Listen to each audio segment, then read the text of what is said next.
اچھا رمضان المبارک آ گیا ہے اور ہر سال کی طرح اس سال بھی مہنگائی کا ایک طوفان سا آ گیا ہے. کھانے پینے کی چیزیں جیسا گوشت، دال، چاول اور سبزی، فروٹ، ہر چیز کی قیمت جیک اپ کر گئی ہے. یوٹیلیٹی اسٹور پہ جن آئٹمس پہ گورنمنٹ سبسڈی دیتی ہے وہ بھی کم و بیش غائب ہی ہیں. اور پھر ہم کہتے ہیں مہنگائی ہو گئی ہے اور حکومت کچھ نہیں کرتی. اور بھائی حکومت نے ہی سب کچھ نہیں کرنا ہوتا، کچھ ذمہ داری عوام پہ بھی عائد ہوتی ہے. کیا وزیر اعظم آ کر ریڈی والوں سے فروٹ کی اور سبزی کی قیمتیں کم کروائے گا؟ یا جو لوگ ذخیرہ اندوزی کرتے ہیں ان کو ملک کا صدر فون کال کر کے کہتا ہے کہ تم چیزیں سٹور اپ کر لو اور پھر بعد میں مہنگے داموں بیچو؟ جب عوام خود ہی اپنی دشمن ہے تو کیا کسی حکومت کا رونا اور کیا ان کے فائدے کی بات کرنا؟ ہم کیسے مسلمان ہیں کہ ہم نماز بھی پڑھیں گے، روزہ بھی رکھیں گے، تراویح بھی پڑھیں گے، لیکن اس کے بعد دو نمبری پہ ٹکا کے کریں گے، جھوٹ بھی بولیں گے، دوسروں کا حق بھی ماریں گے؟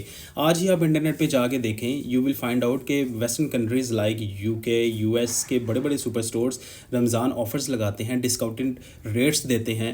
یہ تو بڑے سٹورز ہیں، وہاں پہ چھوٹے لیول پہ بھی جو شاپس ہیں وہ بھی اپنے طور پہ کسٹمرز کو فیسیلیٹیٹ کر رہے ہوتے ہیں.